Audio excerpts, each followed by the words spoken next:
Good morning, everyone. Welcome to After the War, Fashioning the Philippines. Thanks for joining us this Saturday, whether you're here via Zoom or Facebook Live.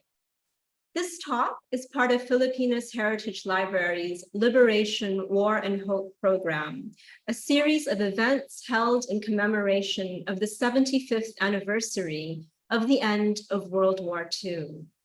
It's presented by the Ayala Foundation, Filipinas Heritage Library, and the U.S. Embassy in the Philippines. For this webinar, the Manila Bulletin is our official media partner to share timely stories and timeless truths. Let's start our program by singing the Philippine National Anthem, to be followed by the U.S. National Anthem, and then a short video message from our media partner. Tumayo po tayong lahat, ilagay ang kanang kamay sa ating dibdib at sabay-sabay nating awitin ang pambansang awit ng Pilipinas. Bayang magiliw, perlas ng silanganan, alab ng puso, sa dibdib mo'y buhay. Lupang hinirang, tuyang ka ng magiting, sa manlulupi, di ka pasisiil, sa dagat at bundok, sa simoy at sa langit mong bughaw, may dilagang tula at awit sa paglayang minamahal, ang kisap ng watawat mo'y tagumpay na nagniningning, ang bituin at araw niya kailan pa may di magdidilim, lupa ng araw ng luwalhati pagsinta, buhay ay langit sa piling mo. Aming ligaya na pag may mga api, ang mamatay ng dahil sa'yo.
This is the Manila Bulletin, traversing time and truth since 1900, the newspaper with a century-long legacy of standing witness to the country's history and development. Today, the Manila Bulletin strives to make the nation be fully informed, and the Manila Bulletin will continue to inform, inspire, empower, telling timely stories and timeless truths through this century and beyond.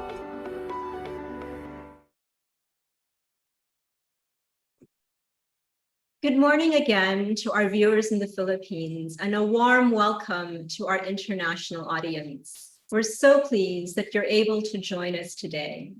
My name is Charlene Diaz, and I'm the head of programs for Filipinas Heritage Library, and I'll also be your host for today's event.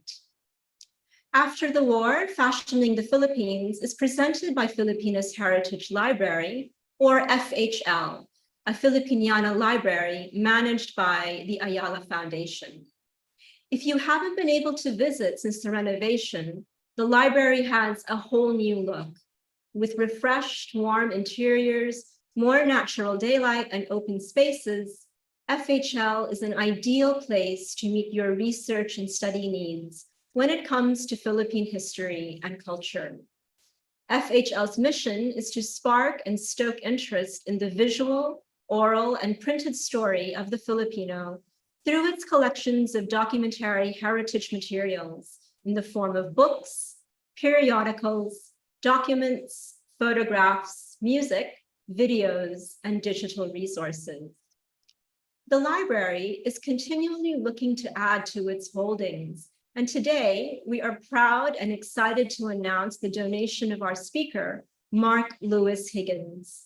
As you know, Salvacion Lim Higgins was named the 2022 National Artist of Design after a lifetime of contributing and revolutionizing the Philippine fashion industry. Mark Higgins has kindly entrusted FHL to keep his mother's legacy alive by donating a complete set of materials with Slim's press clipping from the beginning of her career until the present. This donation is an ongoing process, eventually expanding to cover the archives of Slim's Fashion and Art School. We would like to take this opportunity to thank Mark for his generosity and to assure him that FHL will take great care of his mother's legacy. Today's webinar is part of a series of complementary programs that FHL has been organizing related to World War II, such as exhibitions, lectures, and film screenings to celebrate the library's Roderick Hall collection of books and materials on World War II in the Philippines. These materials were entrusted to FHL by Mr. Roderick Hall, a World War II survivor and generous supporter of the library's World War II collection and programs, to raise awareness about the struggles and contributions of our people during the war. We remember Mr. Hall today, who sadly passed away in January this year. The community lost a staunch advocate of war memory, an ardent supporter, and a beloved patron. We are committed to honoring his legacy and continuing his mission of commemorating the struggles and hard-won insights of the Second World War. Let us pause and observe a few moments of silence in remembrance of Mr. Hall.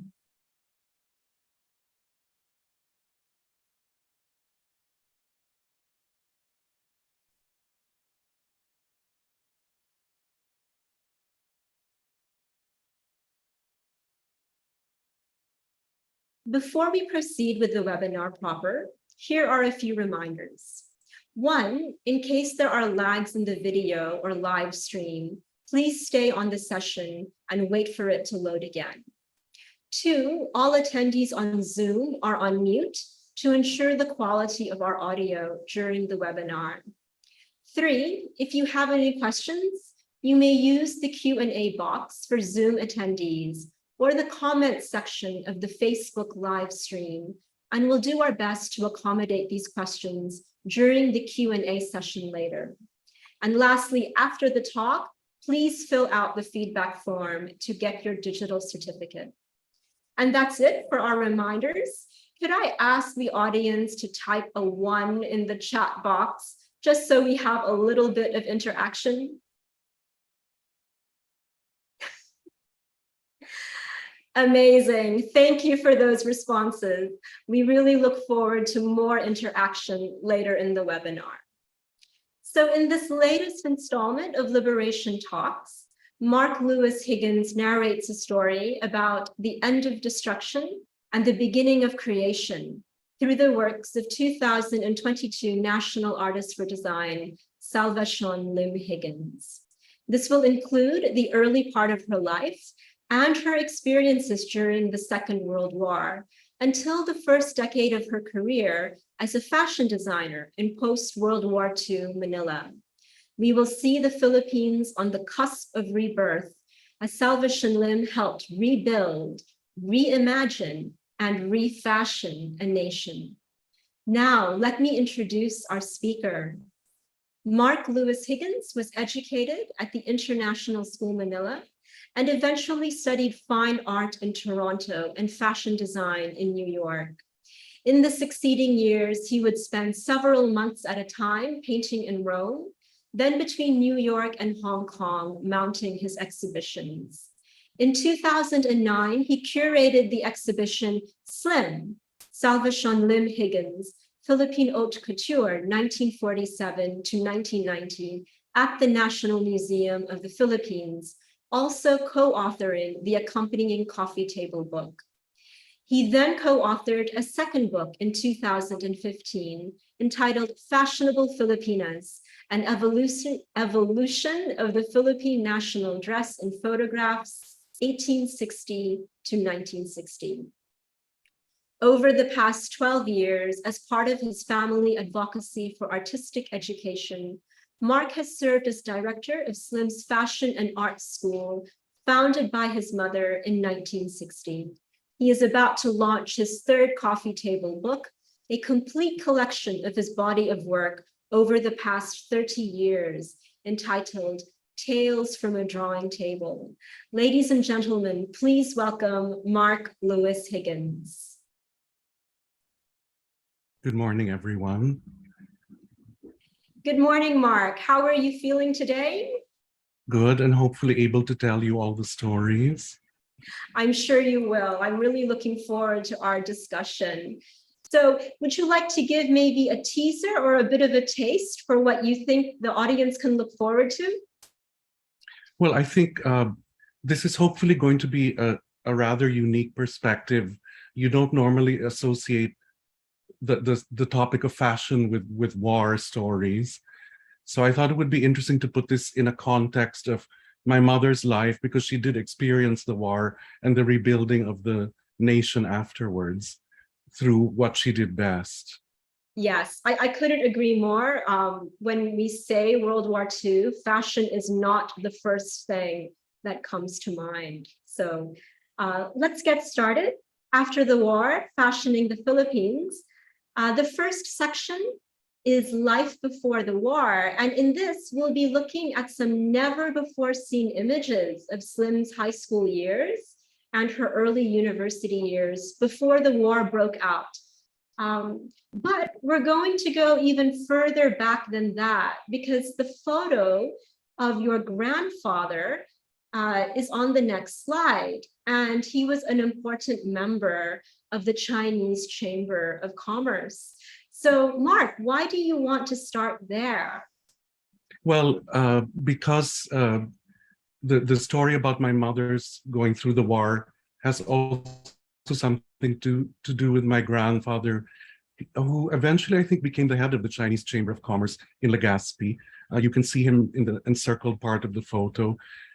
This was in 1916, so it's quite a while before my mom was born, but he will figure later into the story. Yes, he becomes quite crucial in World War II. And what do we have here? This is my mother's high school graduation photo in Legazpi. And in the next frame, you will see, I guess this was the graduation ceremony. She studied at St. Agnes Academy in Bicol. And you can see, she told me there were German nuns that ran the school at the time. And in the next frame, you will see, I suppose it was a candid photo of her and her classmates in their school uniforms. And if you zoom out, which for some reason, curiously, they were standing in the middle of a river. I'm sure they were just having fun. I guess. Yes. And then another photo of her youth. I was guessing it's around the mid-1930s, with her sister Purificacion and a few other companions. And in the next frame, you will see a postcard that we found. She came to Manila to study at the University of Santo Tomas. And she had this postcard, which she wrote on the back of. I just want to point out that she studied fine art under the national artist Carlos Botong Francisco. So she had this postcard where she indicated with an arrow And then if you go to the next frame, what was written on the back of the postcard is Santo Tomas University, which during Japanese regime was turned into a concentration camp for Americans and Allied citizens. It is older than either Harvard or Yale, specializes in medicine. Built by a Spanish friar, the walls are earthquake-proof. They rest on hinges and are cracked where cracks are anticipated in case of earthquakes. Arrow points to where my art classes used to be. This is the main building, hospital, art and architecture, chapel, and gym besides. Now what happened is she was studying in UST at the time, and then the war broke out, and she went back to Legazpi to be with her family. So we go to the next part of the talk, which is the war in the Philippines. Before we do that, could I also, I remember you just mentioned that her teacher was also a national artist, but didn't he comment about her, the way she viewed color? Yeah. Yes. She always used to talk to me about Botong Francisco, and of course, growing up as a kid, I had no idea what she was talking about, but she always used to tell me he really loved her sense of color. And he said there was something very particular about the way she used color in her paintings. And you will see that it equates later on in her body of work.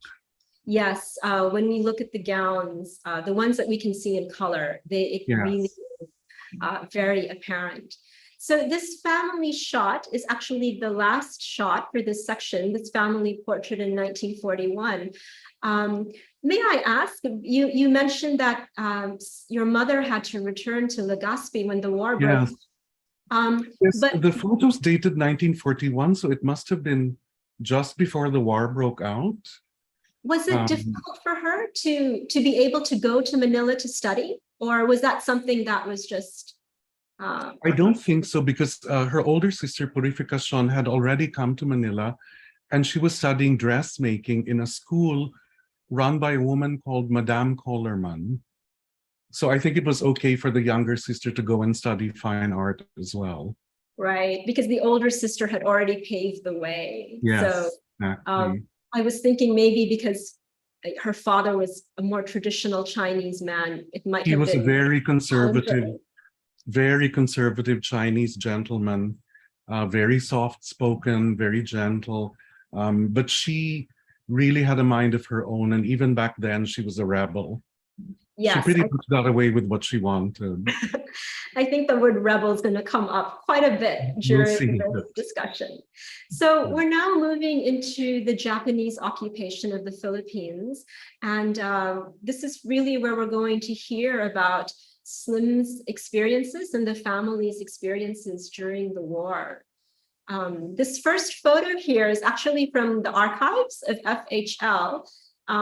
It's the ruined City Hall. But can you tell us about what was wartime like for your mother and her family? Well, I think I'd like to point out first, because what we're looking at are pictures of Manila. Yes. For the younger audience, the Manila we know today was not the pre-World War II Manila.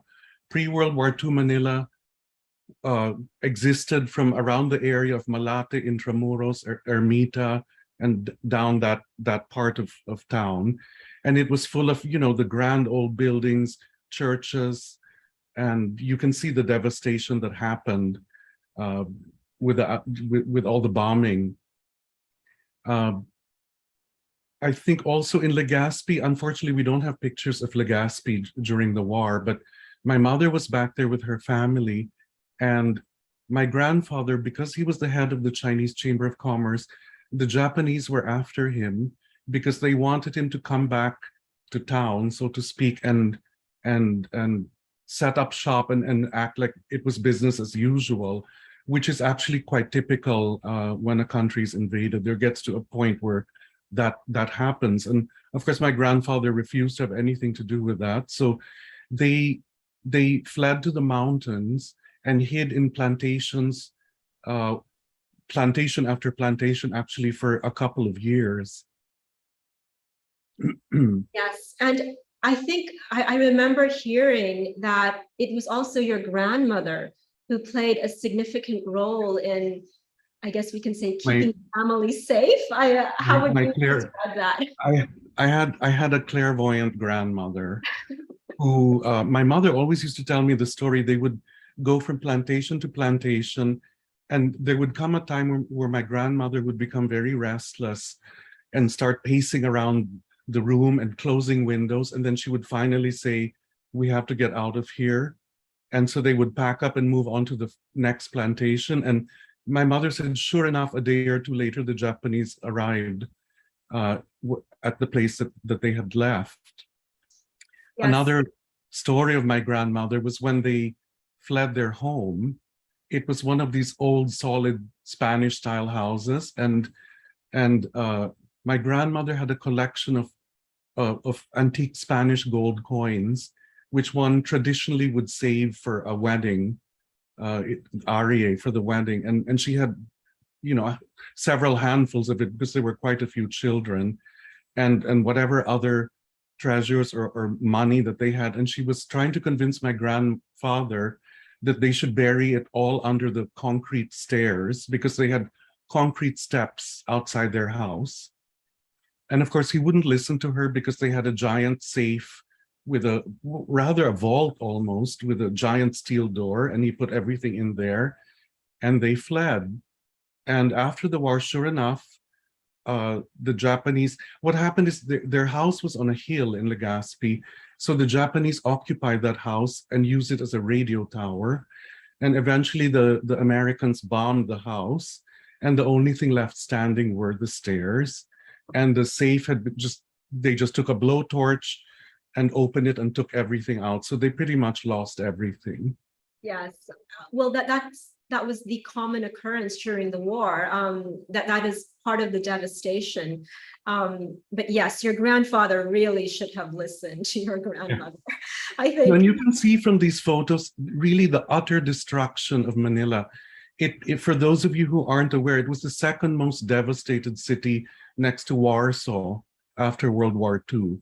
And this devastation affected everybody. It wasn't just a certain sort of people of a certain economic background. It was everyone, from the wealthiest people to your ordinary everyday people. And they were living in a city of rubble, struggling for food and shelter and clothing. So you can imagine what this felt like. Yes, I should warn our audience that the next image is a bit disturbing, but I'll just show it. So this really speaks to the desperation that Mark was just describing.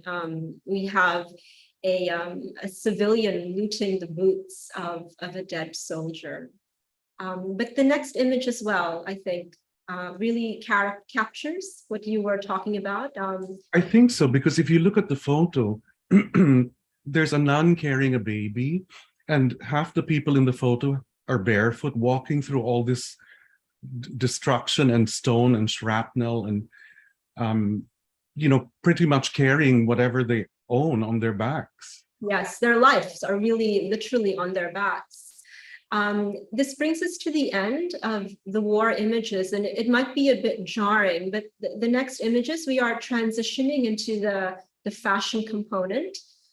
So Mark, could you describe for us what fashion was like during the wartime? Why is this silhouette important? Well, I think it's just to give the audience an overview of what fashion was like pre-World War II. So this was the early to mid 1940s. And these are just examples of the silhouettes. They were very boxy with rather slim skirts. And during the war in Europe, clothing and textile was rationed. So I remember reading that women were only allowed to purchase a certain very specific length of textile to make skirts. I mean, it was rationed that far. And also this was an era where women wore nylon stockings. But yes, because of the war, they needed all the chemicals for making parachutes, all that nylon. So stockings disappeared. So and stockings at the time had the seam going up the back of the leg. So what some women would do is actually draw a line up the back of their leg with eyebrow pencil to look like they were still wearing stockings. Yes, it just shows And how then in the creative. next, Yes. yes, exactly. Well, this is it. And then in the next frame is just to show you what ternos looked like pre-World War II. Transparent sleeves and flared skirts. So basically, these silhouettes of these two frames you're looking at are pretty much what clothing looked like here before the war. And Mark, may I also ask, I remember that the designer is significant of these two ternos. I've just forgotten her name. Pasita was I believe. Oh, that's an earlier designer, but Yes. we're talking about, at a point in conversation, we're talking about the fact that the Philippines was very familiar with following fashion trends from Europe for decades and decades. I mean, as early as the 1900s onward, there were already fashion magazines from Europe existing here. And the first recognized fashion designer, couturier, in the Philippines was a woman called Pasita Longos in the 1920s.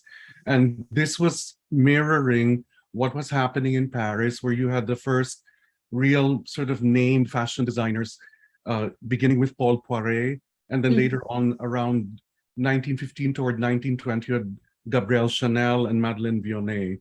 So here our counterpart was Pasita Longos. And as early back as that period of time, you can see that women in the Philippines were already wearing locally made and designed couture dresses.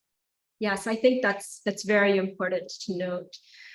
So let's continue this parallelism between Europe and the Philippines. And this are, yes. So World War II ends, 1944 in Paris, 1945 in Manila. And finally, there was a rebirth. So what happened was, you can imagine the psychological damage that happened to the people during the war, and particularly women and how they felt. So in 1946, Christian Dior opened his couture house. And one of the reasons for his success was he had an acquaintance named Marcel Boussac, who he was a big textile magnate, and he had warehouses full of fabric, and he backed Christian Dior, which is why Dior was able to very freely use fabric in his first collection. And he showed his first collection in 1947 and created a revolution in fashion history, which fashion historians today refer to as the golden age of haute couture, 1947 to 1957. And incidentally, Dior passed away in 1957 as well. Oh my goodness, I didn't realize that. He created a tremendous impact on the fashion world in 10 years. Yes, that's extraordinary, lasting. We were talking about how some fashion is transcendental, and Dior also is very much like that. His silhouettes still survive today. Yes, and we're about to see one of the most famous silhouettes. This suit he created in 1947 was called the Bar. It doesn't look very surprising today, but in its time, it created quite a shock in the fashion world, because he took women back a little bit in time, where he had them wearing corsets and underwiring and a lot of boning in the foundation of the garment. The skirt alone consumed 40 meters of fabric. Yes. Just to give you an idea. So imagine the shock of rationing fabric for a skirt to now wearing one that needed 40 meters. The jacket alone had 36 different interlinings to make it look that shape. Yes, that's just extraordinary. Yes, 40 meters to me sounds so extravagant, especially when you think of that they just emerged. It was and actually, Coco weird. Chanel made a comment about Dior, saying that he was taking women back into some fantasy of the past, because Chanel, on the other hand, was instrumental in creating the modern woman, removing all the corsets and creating this sort of flat, comfortable clothing. And out comes Christian Dior with this very uncomfortable silhouette. But you know what? Women loved it. There They was did. controversy in the beginning, but eventually it became mainstream fashion. In fact, there's a famous photograph of a model wearing a Dior dress in the streets being photographed, and then women started attacking her and ripping the dress in protest. Wow. Really? Yeah, Wow. you can't imagine that now. I- So we also have another sample here from the Baroness Palmstierna. Anstierna. This is just to show you, again, a typical example of what was referred to as Christian Dior's new look, with these giant bouffant skirts full of layers and layers of underlining and tulle. Yes, but it also looks very light, even though it's bouffant. I think we'll see that as well in Slim's designs, how although they're very structured, they also look weightless at the same time. So let's move on to Slim's designs. This is now the golden age of haute couture, but in the Philippines. So on the other side of the globe, in the Philippines, my mother opened her atelier in 1947, so around the time of Dior. And the Philippines was also witness to a golden age of fashion. The timing was just right. The war had ended. The women wanted to feel like women again. And there was this great surge of really nationalism, you know, and my mother was really part of a unconscious collective of the idea of rebuilding a nation, reimagining, after all that destruction, reimagining what a new Philippines would look like, what a new Manila would look like. And in her case, how women would dress. So let's, yes, these early designs. This one is quite important from the Sunday Times magazine. Why was this particular design so significant? Well, she was still either in school at UST or planning to go back. And so she started doing these fashion designs on the side, and somebody spotted them and submitted them to the Manila Times Sunday magazine.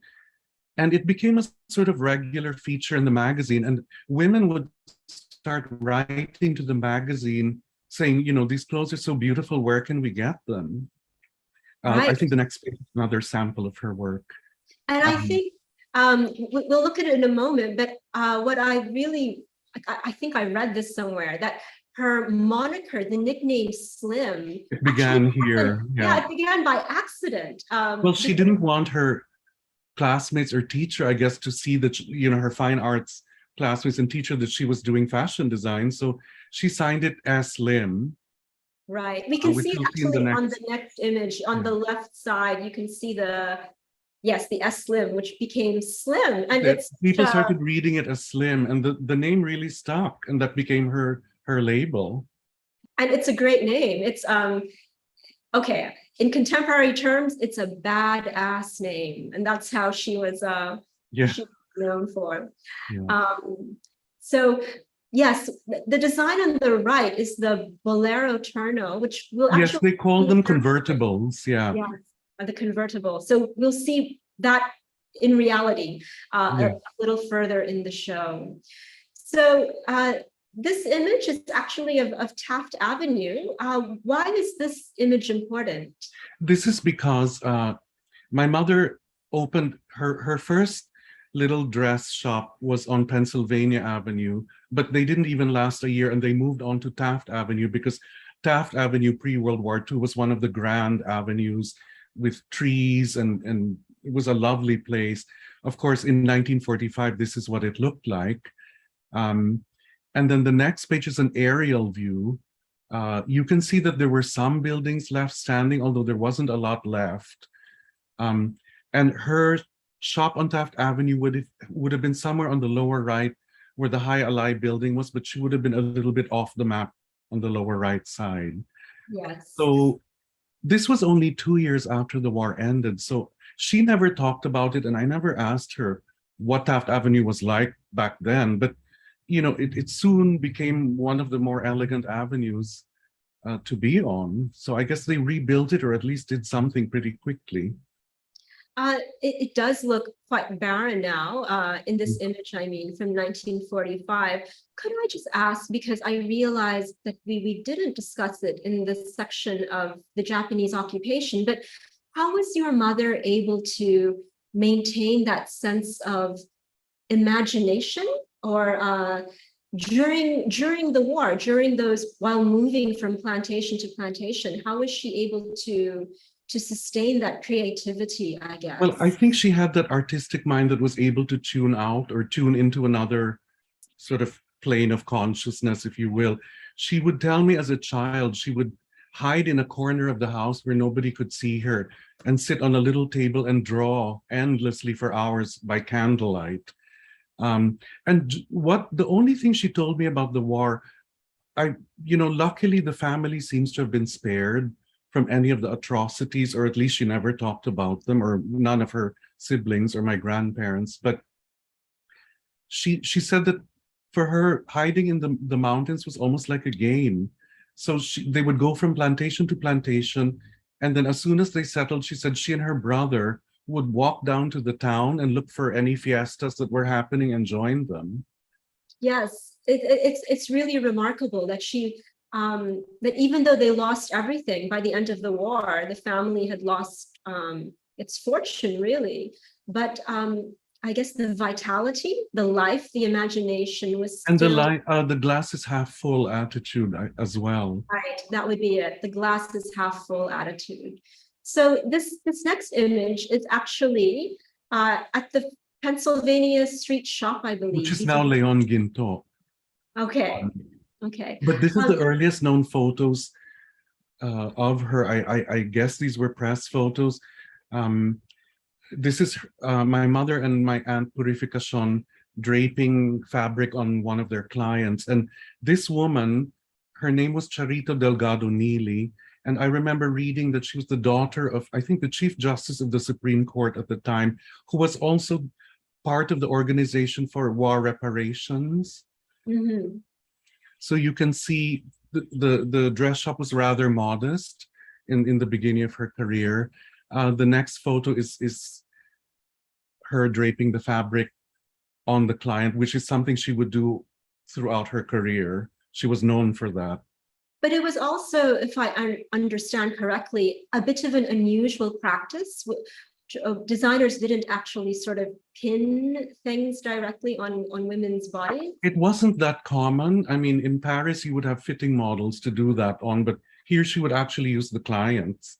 Yes. And also, it takes a rather skilled hand to cut something on the body of a human being and not ruin the fabric or make a mistake. Yes, I think Slim's design background from UST really will come into strongly later on in the other designs. But let's look at some of these early sketches. These designs I only found about 3 years ago. They're from the late 1940s. These were rather large in format. So these are, I'm assuming, what she would show her clients as possible ideas for a dress. And I picked just the ternos to show you because you could see how there was the beginning of the Dior influence, the whole thinking outside the box. Right. And in the next page, there is a design and the dress that was actually made in 1948. Yes. We can finally see Slim's fashion coming to life. And so here is, so who are the members in this photo? This is toward the center is my mother, my aunt Purificacion, and their adopted sister Consuelo. And the three of them, for the rest of their lives, were this holy trinity that ran my mother's shop. And they were the three that cut all the dresses. Actually, they never hired pattern makers, for the record. And these would be their staff. In fact, I recognize one of them. They would be sewers, embroiderers, beaders, and women to just iron the fabrics. In her heyday, I was told that they had about 22 permanent staff.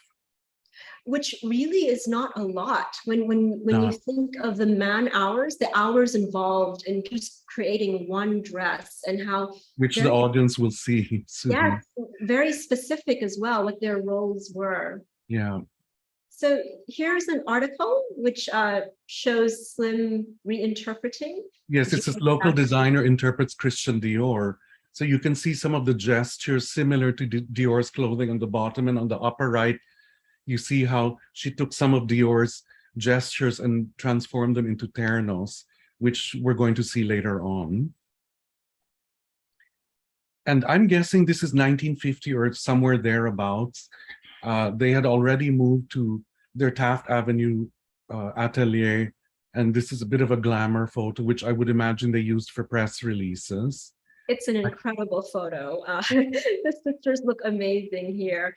And we're now about to start the slideshow of the fashion. So, yes. So this again is a slideshow of the Western type dresses my mother made.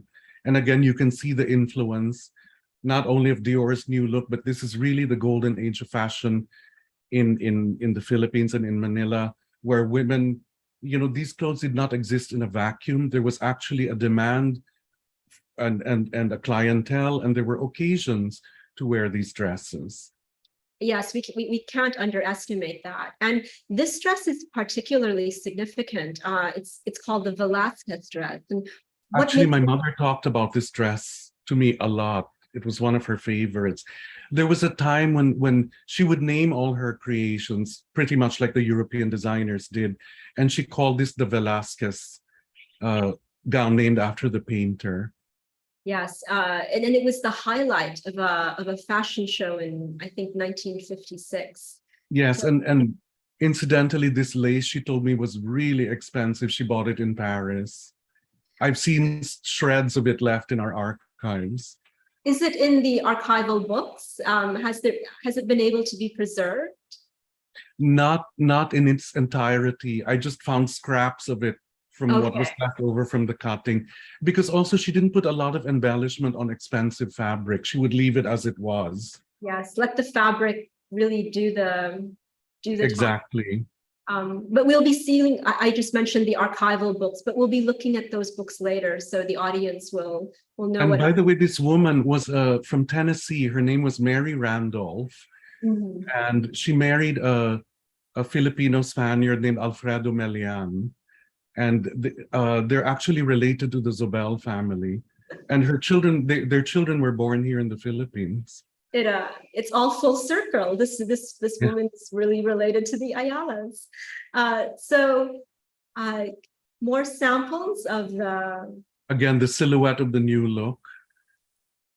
And this woman is also quite important to your mother. I believe this is Carlin Manning. Carlin Manning was a longtime friend and client of my mother's, really till the very end. She was a lovely lady. She was actually a dancer with Eddie Duchin, and she toured South America and all kinds of places. And she came out here to Manila, she told me, as a war bride. She stayed at the Manila Hotel in 1949. She said it was still partly in ruins. Things weren't working properly. And she was talking about the shell shock of Manila.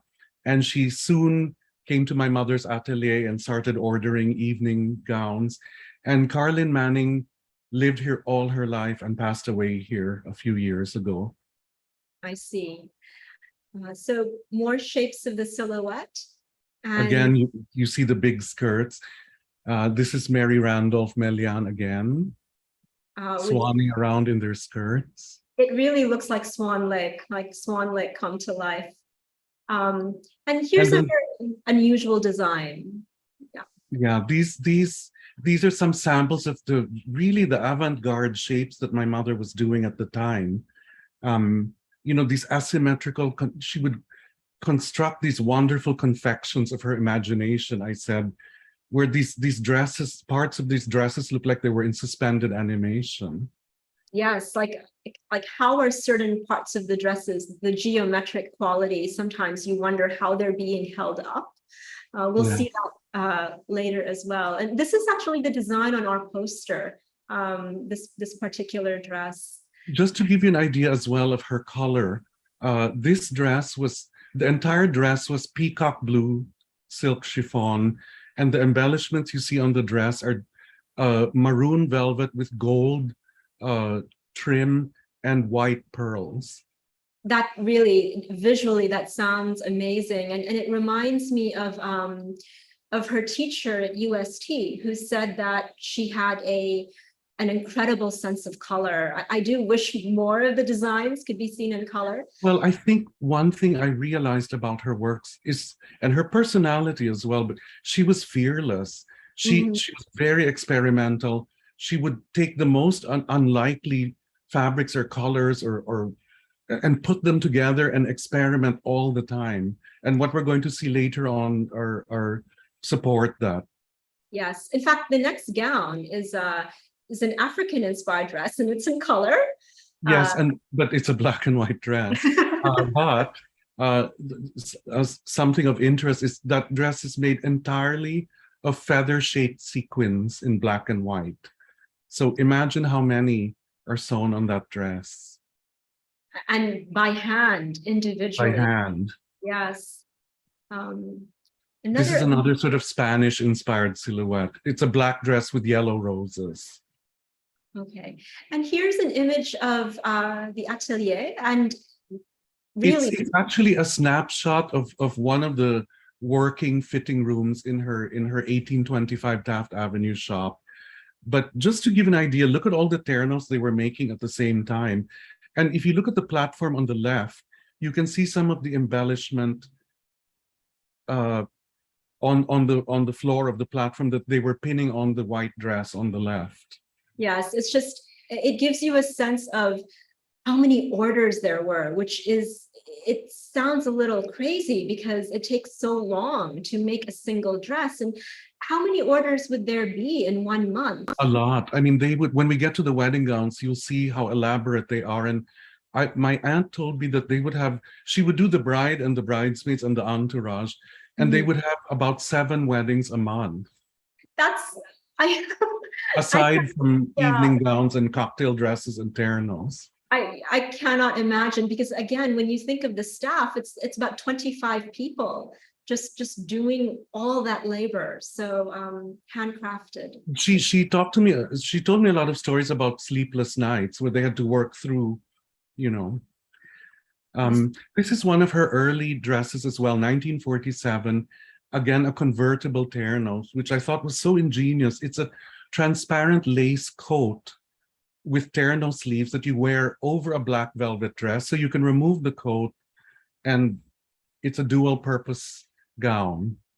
And anybody, I think, would wear this today. And it's absolutely right. It's an example of how the dress was so avant-garde for its time, so far ahead of its time. And yet now in the 25th century, it's also completely modern. I think that's the transcendental quality we were discussing. Yeah. So this is also Carmen Guerrero Nakpil, an amazing writer, also had a very incredible relationship with your mother. Carmen Guerrero Nakpil was a writer and a journalist. In fact, she wrote a wonderful trilogy of her memoirs, which I highly recommend to the audience if they're interested in this period of time. The first part was about her life pre-World War II. She was living this very genteel life in Ermita, where she talks about all the social interactions and the lovely homes and the little parties and how ladies behaved at the time. Very haunting story. It's called Myself Elsewhere.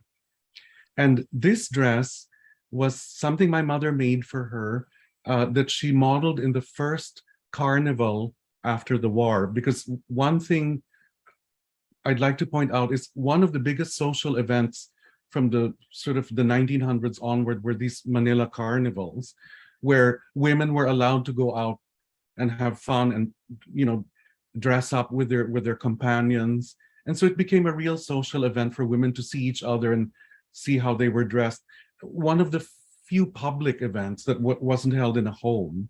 Mm-hmm. And also Carmen Nakpil wrote this wonderful essay about my mother for the coffee table book that we did, where she talks about surviving the war. And she was saying that she was living in the rubble of Ermita, and for 2 years she had nothing to wear but a bathrobe and a towel. And she said that it was soul destroying, among many other things she experienced. Her husband was killed then as well. And so she was describing what a salvation it was to discover my mother and wear a dress that she had made her feel not only like a woman, but beautiful again. And the things were, there was the promise of a future. Yes, it's the rebirth that we were This is the mentioning. rebirth. And it was a lifelong friendship as well. Yes, she remained a client and friend of my mother's till the very end as well. This is actually one of my favorite gowns. It's dubbed the Symphony in Pink. Could you perhaps describe it for us? Well, the skirt was referred to as a telephone book skirt. Of course, now we don't have telephone books, but you can imagine it's hanging like the pages of a phone book. This was done in dozens and dozens of layers of tulle, and the color was from pink to mauve to lavender to fuchsia. So it was gradient. So you can imagine what it looked like when this woman was walking, this undulating sort of burst of color. Or really, this would be so spectacular in color. And I also, you can see the structure and the architecture of the dress, and yet it's lightweight. The material is, I mean, this would not weigh you down. So it may look like a phone book, but it would not feel like a phone book. I think I'd like to address something to the audience as I'm looking at the comments. A rule of thumb is if you see it in a black and white photo or a sepia colored photo, chances are the dress doesn't exist anymore unless otherwise specified. Yes, like this one we're looking at, Well, unfortunately. Although, this, can I say Carmen Nakpil's dress, we still have, it's the oldest terno in our collection. oh, that's amazing. Is this at your school? Yes. Yes, so, okay, that's lovely. But this dress was preserved because of the family, the one that we're looking at now. Yes. The woman in the photo is Linda Garcia Campos. She was the daughter of President Carlos Garcia and First Lady Leonila Garcia. So she was an it girl of the late 50s. And you can see she was living in the palace, so there were plenty of occasions to wear dresses. And this family ordered a lot of dresses from my mother. And the terno she's wearing in the photo was preserved and photographed by Neil Oshima for the Slims book. It's made of husi with very delicate embroidery. And yet you look at something so traditional in the fabric and you look at the architecture of the dress, this sort of two intersecting triangles. We used to refer to this dress as the rocket ship. It's a very elegant rocket ship. Yeah. So this is one of the few colored photos. I don't think it was hand tinted, but at least it gives you an idea of what color this dress would have been back then. this next dress is another one of my favorites, but again, it's not in color. I think it's the train. The train of this dress is what makes it so spectacular. This dress was pearl gray and the embroidery was metallic gold, and the stones you see are black. They call them black cabochons. I see. And of course, Mark, this is the dress, the iconic defining dress that you must talk about. Well, I think, you know, when we were doing the Slims book, one of my advisors told me, if you had to pick one single dress out of your mother's entire body of work that personified who she was and her style, what would it be? And my sister and I agreed it was this terno. Because first of all, it's a masterpiece in sculpture. It's asymmetrical, which she loved doing. It's draped on the figure, and there's also only one seam at the back. One seam. For those who understand pattern making, they're scratching their heads right now. Yes. And I think also this is such a personification of the modern Filipina woman after the end of the war. She had become very bold and independent. You know, this terno's a real statement. It's a real assertion of power, and yet it's very feminine. You know, Yes, she wasn't trying to be like a man. She was sort of like an enhanced woman, if ever. And I think also this is Edith Nakpil Rabat wearing it. And it's such a beautiful photo of a beautiful dress worn by a beautiful Filipina woman, you know, so graceful.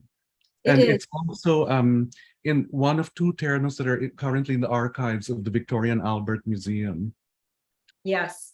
And the terno was pearl gray. There was no embellishment on it, which is another thing my mother excelled at. She would always call it line, making a dress that was pure line. So Yeah. this is a pearl gray terno, and the only accent you see are mauve-colored silk and velvet roses tucked into one of the folds. It is. I couldn't agree more. It's just the geometry of this dress, and even Edith Nakpil Rabat, her expression looks so demure, and yet what she's wearing is so, you know, is so strong. It's such a Then strong. we were saying the other day, Charlene, imagine today a woman walking into a gala event wearing this. It's still pretty cutting edge. Absolutely, this is still avant-garde, and again, it shows the transcendental quality of these clothes. They really are of their time, but beyond their time. I think again, Charlene, we were saying that really, if you think about it, between, you know, a beautiful painting or a novel or a piece of music, you know, the real masterpieces are the ones that are of their time, but they are also timeless. And I Yes. think in her body of work, you can see it. Yes, I couldn't agree more. So we've been talking about the social scene at the time, and these are actually, this clipping is an illustration of, what shall we call it? The two major balls of the period? Yeah. I mean, there Yeah. were many events, but this is an excerpt from our book, Fashionable Filipinas. This is a spread that illustrates that there were two annual balls in Manila between the Negrenses and the Pampangueños. So the Negrenses ball was called the Kahirop, and the Negrenses was, the Pampangueños was called the Mancomunidad Pampangueño. And it was really a grand ball where you can see in the middle photo, look at how the men are dressed. They're wearing their short tuxedos with black ties, and the women wore their most extravagant ternos. And there was a particular look that the ternos had where they had trains. You can see a variety of them on the right side. And the reason for this was because they did a particular dance, or a waltz, if you will, known as the Rigodon de Honor, which would be the closest thing would be a sort of court minuet in Europe. And this was the chance for the women to parade their spectacular gowns with all these incredible silhouettes. And in the next few frames, we're going to see some examples of these dresses made for these occasions. Well, the first one is incredible, and it is one of my favorites, and Yes. one of the few where we have not only the woman wearing the dress, but a photograph of, we still have the dress. It surprised me actually, because this woman, Dolores Panlilio, sent me the dress. I had no idea what was inside the box. And I thought I really knew all the silhouettes my mother did. And when I saw this one, I was like, this lantern-shaped skirt. And then if you look at her penchant for asymmetrics, there's a symmetrical tail, but it's in two different colors. Yes, the color contrast really jumps out at me, and it reminds me again of her UST teacher, because the way the hem is shaped and then the color just pops. It's so so. And then you see the embellishment on the bodice and peplum, but it's very restrained. You know, she's very good at editing as well, which something a very great painter does. So there are more samples of these. Actually, I think it's coincidental, but these gowns were featured in the Mancomunidad Ball. But I think that's just coincidental that the gowns were there. But again, just amazing structure and draping here. Yes, and this gown was white, electric pleats. But look at it. My mother was also fond of doing these spiral shapes. And the embellishment on it is bright orange and an acid green and black. And this one, this I thought were nice examples. The next two are, you know, it wasn't all pretty young things wearing the clothes like happens today. These are somewhat older ladies but look at how regal they looked in these ternos, and to formalize it, they're wearing long evening gloves. Yes, the elbow length evening gloves. It's Yeah. the same with this image. And also, this was a period about 1950 onwards, although I never found out the reason why they started covering the sleeves with solid fabric, because before that, the sleeves were always transparent. But I think it was really more, again, an assertion to the boldness of the design. Before we move on to the bridal ternos, which is coming up, I really think we should mention, because we've been looking at high society and these balls, but the reason these women are modeling their clothes is because there were no models, None. not the way we understand modeling now. Manila society was very different back then. It was, they were all snobs, and there was no such thing as a commercial model. Yes. It was a bit frowned upon back in this decade. So all of these pictures we're looking at were the clients who were wearing dresses that my mother made for them. And remember, it's important to note also that fashion trends historically always came from the elite. And it was not until around 1960 onward that the idea of inspiration from streetwear or everyday wear came into the mainstream fashion around 1960 onward. I think to a certain extent, it is still true today. The idea that high fashion, the trends will filter down. They always did. Today they still do, but so there'll be mainstream. It's a two-way street now. It also comes from the streets. Yeah. But that concept would have been unheard of in 1947 to 1957. During your mother's time, it would have been seen as a bit gauche to, and crazy. A woman. Yes, to hire a woman to wear a dress, it wouldn't have worked. But I'm very excited because we've reached the bridal ternos and how the new look can be seen in these gowns. Yes, I purposely left out the Western style wedding gowns my mother made because we're talking about this particular decade. So these are not only wedding gowns, but they were ternos, very influenced by Dior's silhouette of the new look. So you can see this, I think it's a wonderful dress. Considering how much volume you see between the sleeves and the skirt, and yet because it's made of tulle and it's so transparent, it looks so graceful. She almost looks like a butterfly or a moth. Right. It's that weightlessness again, despite the many layers of fabric. It's very, very light. How would you characterize, because we're about to look at other portraits of brides and their bridesmaids, how would you characterize the femininity in these silhouettes? One thing I would add is that I remember reading a magazine from this period, and they did a survey of brides and whether they preferred Western style dresses or ternos as wedding gowns, and ternos outnumbered Western style wedding gowns. And this was the last time you will see in Philippine fashion history where the bride is wearing a pañuelo, because that had already been removed as far back as the 30s and 40s. But the bride still wore pañuelos, and also to distinguish them from the bridesmaids. And then also note all the elaborate embellishment you see on their skirts, all made by hand. And again, some more of these silhouettes. Both the skirts of these women were all hand embellished. This was not existing fabric. For a wedding gown, I imagine. And again, interesting structure here. Yes, look at the way the skirt is cut with that sort of divider in the middle. And again, imagine the amount of work, labor that went into cutting and embellishing these dresses, and you do an average of 7 in every month.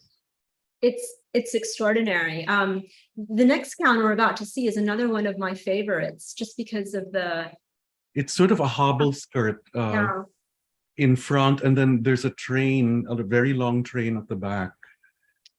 I remember you mentioned, a lot of people forget that Slim really is a province girl. Like, she came from the provinces. And I remember you mentioned that women would come to the atelier and they would not necessarily be able to afford. Well, this was Manila society at the time, as I mentioned earlier, but my mom always told me that, she was so popular in this period that, every bride dreamt about being married in a slim's gown. So she would have a lot of people approach her, brides approach her, that didn't really have the budget that my mother's normal clients would have but they would say that it's their dream to be married in a slim's gown, and she would make it for them. She had no issues about that. In fact, she told me that sometimes the people that would order the wedding dresses in particular, were so simple that they would pay in cash. And she said sometimes the money even still smelled like fish. Yes. So she herself wasn't a snob. Yes, it's a wonderful thing to hear that, because you do feel that these gowns are out of reach. But for such a significant day like a wedding, it's just a lovely story to hear. This is a beautiful photo. I mean, it's an unidentified bride, unfortunately, but it's unusual also the way she's posing. Yes. And you can imagine in real life, this dress must have looked like, this sort of ethereal apparition. And we're now reaching, I guess, let's call it the showcase wedding time now. And of course, this is again Linda Garcia Campos, the daughter of President and First Lady Garcia. Linda Garcia Campos, as I mentioned earlier, was sort of an it girl of her time.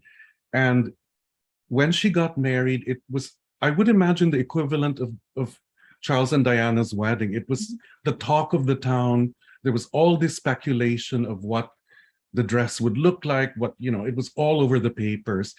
And what my mother made for her was a terno with a train that was designed to reach halfway down the aisle of the cathedral where she got married. And it is composed of pleated silk organza, miles of it, with, you can see in the next photo, it's hand-embellished cording and iridescent straw embroidery that was sewn by hand onto the train. This photo on the left, we actually had to crop because the train's even longer than that in the picture. Yes, it really reminds me so much of Princess Di's wedding. It's just even the photo, the composition. I wanted to ask, because by the way, the dress still exists as well. Incredible. I noticed from the previous slide that one of the descriptions was an Aurora Borealis crystal. Yeah. Yes. What are those? Those are the ancestors of Swarovski crystals. So in my mother's time in Paris, and even here, because at the time, in this decade, she told me it was very easy to order things from abroad. There was no problem with customs or taxes, and the peso to dollar exchange was 2-to-1. And so she bought these, you would call them rhinestones now, that were in France, were called Aurora Borealis because of the way they sparkled. And they were made of glass. And later on, they were replaced by plastic rhinestones, not quite the same. No. But today we have Swarovski crystals, which a lot of the Dubai designers I notice are fond of using. Yes. So now we've been talking a lot about the embellishments. These are the archival books I mentioned earlier. But what was the intention behind these archival books? Okay, these were scrapbooks, if you will, that were in my mother's atelier. It must have been from the 1950s onward, because even as little kids, my sister and I would play with these books all the time. So what these were, it's a process of creating embellishments. So my mother would start thinking up ideas of things like these flowers you see on the right. And then she would have the embroiderers and beaders make them as a sample. And they would keep these sample books as a reference. And sometimes they would use the same idea in another color for an entire dress. Because also a lot of the way my mother worked was they would create the embellishments on tulle and cut it out and pin them onto the dress afterwards. That was her way of composing the ornamentation on the dress.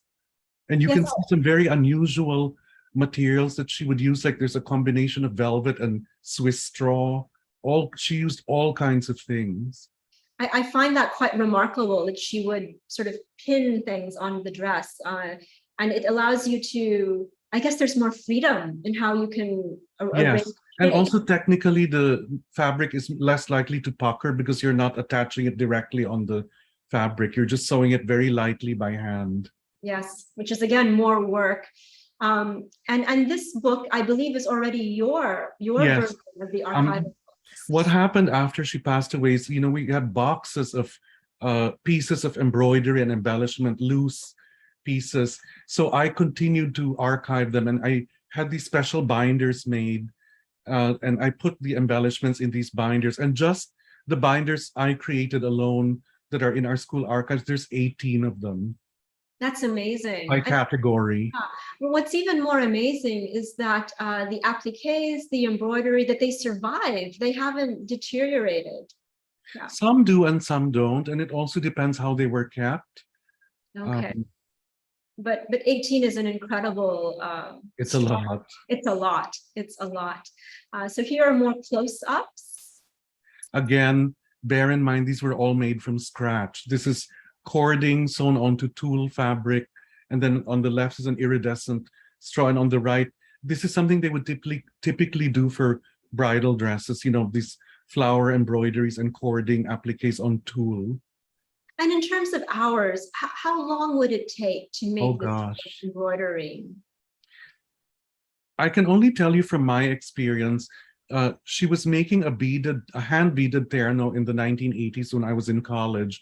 And I went away to college, came back for Christmas holiday, and the beader was beading this terno. I left after Christmas and went back to school, came back for the summer, and she was still beading the same dress.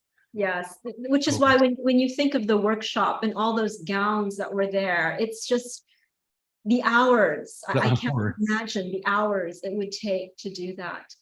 And these fabrics are very interesting. These are just examples of vintage fabric. These are two pieces of fabric my mother bought on her first trip to Europe in 1951. The black fabric on the bottom was made for the House of Dior. It came in two colors, black and brown, and apparently Dior chose the brown one, so she was able to buy the black one.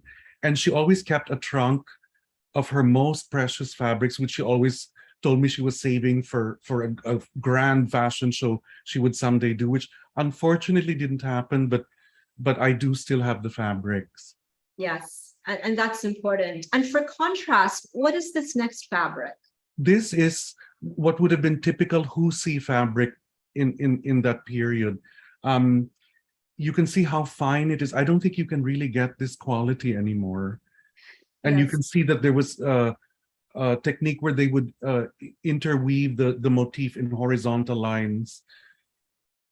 In fact, I neglected to say it earlier, but I'm glad we have these contrasts in fabric now, because one of the important elements of Slim's designs is she was able to take inspiration from the West, from Dior, but really turn the clothes, the fashion into something very Filipino, very unique. And it just shows hybridity. That was the word I was looking for. It shows how the designs themselves are very, very hybrid in that sense. Sorry, I'm just seeing people commenting about the Husi fabric in this slide. Husi itself is not rare. What I was saying was this quality of Husi is rare. Yes, the grade. This particular, yeah. Yes. But yes, so the idea of hybridity, we see a lot in Slim's fashion. But now we're moving to actually the tail. We're reaching the end of the presentation, but I call this the pop culture presentation, and there are some great tidbits here. And the first is that Slim worked with 20th Century Fox, the movie studio. So what was that experience like for your mother? Well, when she found out this was happening, she got very excited and had all these visions of designing costumes for a 20th Century Fox film. But unfortunately, the movie was shot here in the Philippines, and it was about the war. So they commissioned her to design the Filipiniana costumes. but because it was during wartime, there was no golden age of haute couture visible in the clothes. And also something interesting to note, the director of this movie was Fritz Lang, who was also his most famous film was the silent movie Metropolis. Yes, yes, Metropolis really is a classic. But we can see here that the film is called American Guerrilla in the Philippines. So just the irony of having to design wartime clothing is, we'll You'll see. see on the next, yeah. Yes, we'll see in a moment. And this is a spread where she designed for the leading lady, Micheline Prel. In fact, what she's doing are kimonos and balintawak. There's one terno with a panuelo. And also for the record, she was never credited for these costumes for the film. I think they credited the Western costume designer, Yes. but not her.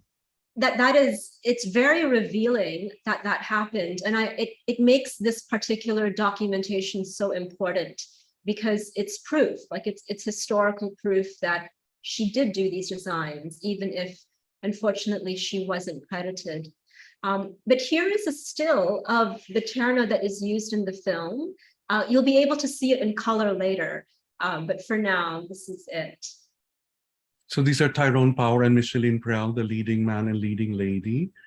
And in the next page, the next frame is Tyrone Power and his wife, Linda Christian. You can see that he's autographed the photo from my mom. And in the next page is a gala event where all the ladies of Manila were swooning over this matinee idol.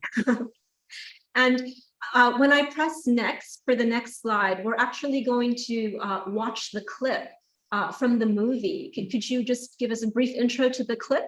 It's just a very brief clip where Micheline Prel is wearing a balintawak styled for the 1940s, and they make a comment about it. Yes, it's a very meta clip because they're talking about the dress. Yeah. So let's watch that.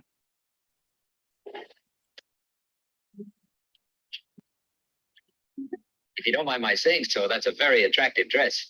Thank you. My husband bought it for me when I first came here 5 years ago. Well, you wear it like a native. You've been here only 5 years, huh? Yet my husband says I'm more of a Filipino than he is.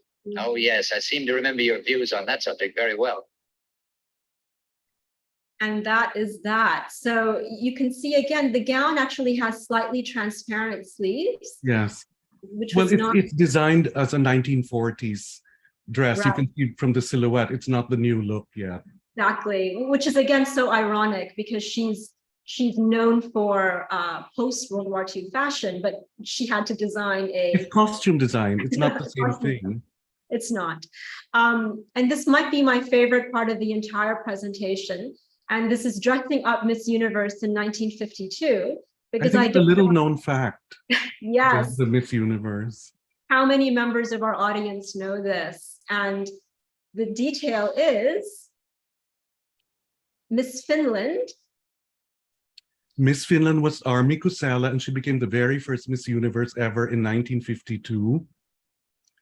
And on her world tour, she stopped in the Philippines and met my mother, who dressed her up in ternos and whatever else. In the next picture, it's a photo of Army Kusela in my mother's atelier wearing a terno, very new look. Very new look, yes. And as with so many of your mother's customers, Army Kusela was a lifelong client. She remained a friend and client of my mother's all her life. What happened is she married a Filipino and actually relinquished her crown. And she had 4 or 5 children here and lived here for many, many years until he passed away. And then when she married, she moved away. One of her sons, I believe the youngest one, still lives here. And these are 3 photos of Army wearing a terno, which I'm pretty sure my mother designed all of them. Yes, so her husband, we can actually see on the far left. Hilario.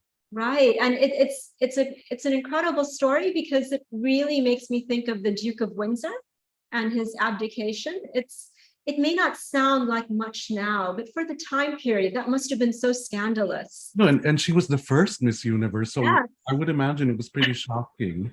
The first Miss Universe. So It's just a good connection, And in our next, this is very short, but Slim's works appear also in 2 Amor Solo paintings. So these are 2 paintings, one only recently discovered, fairly recently.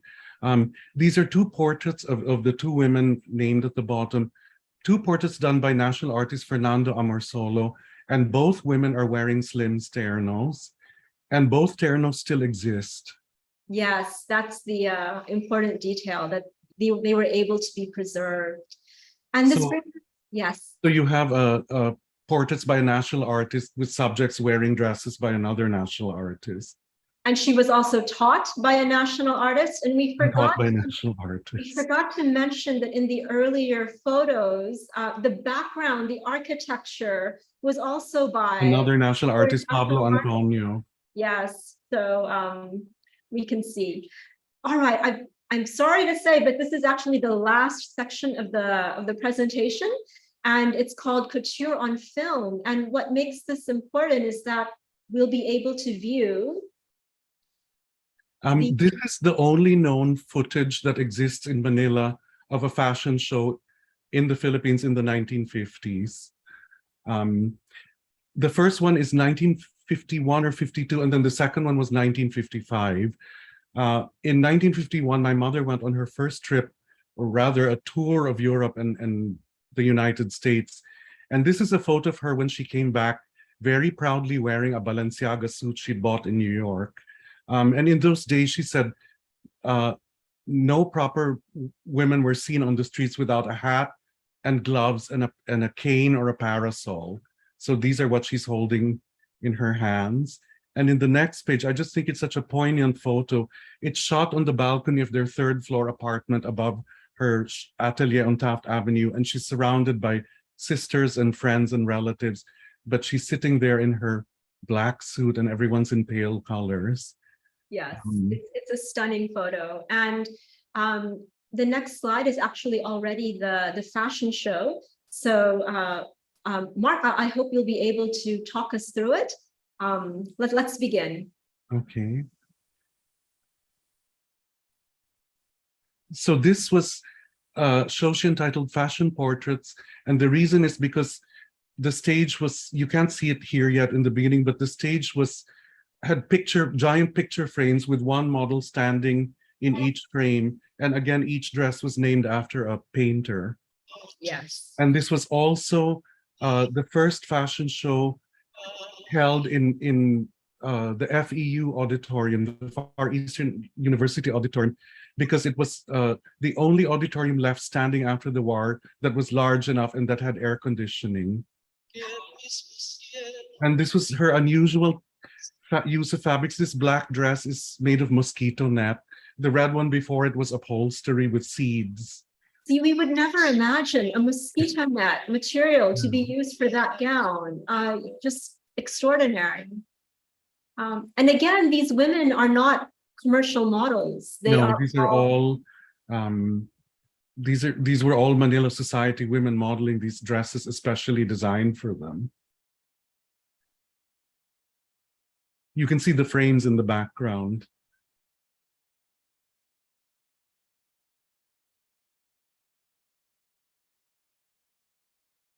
Again, this is color proof of what these dresses look like and what the women look like. This my mother called a reversible skirt. This one always impressed me because when she takes off her little bolero or jacket, it's really quite it's a bustier, basically, quite revealing. So nothing conservative about the fashion. And again, this is the golden age. Look at how amazing these women looked in their clothes and in their ternos. And there's Carlin Manning. Yes.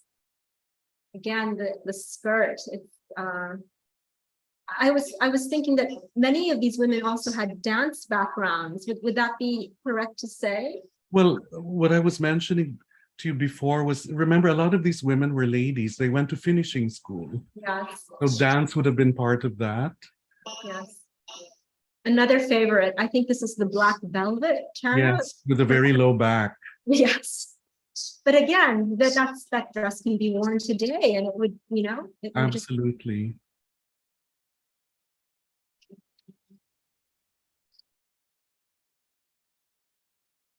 Could you also, I remember we were talking about the structure before. Yes, I was And about to that's say, look at why- how corseted these women were. And I think one important thing to realize, because here the sleeves are still transparent, the terno, unlike a Western garment, the terno is not supported from the shoulders. It's a mistake a lot of young designers make, where you see a lot of women now pulling up the sleeve. The terno is actually supported by the torso. So there was a lot of foundation garment in the bodice that supported the sleeves so that there was no pressure. This is my aunt Purificacion exiting the theater, and that's my mom. Amazing. And we're moving on to the second video. This was 1955. It was for what they call the Red Feather Bazaar, which was, I think, a fundraiser for the Red Cross. It was in the Manila Hotel. There were only a few dresses. My mother didn't do a lot of fashion shows, nor did she do a lot of dresses in each fashion show. She would just do several. This is Edith Nakpil, who we saw in that iconic terno. Look at the figure. I can only imagine the undergarments that are being used here. And this was Maribel Aboitis, who was a ballerina, by the way. You can see it in her gait, in the way she walks and carries the dress.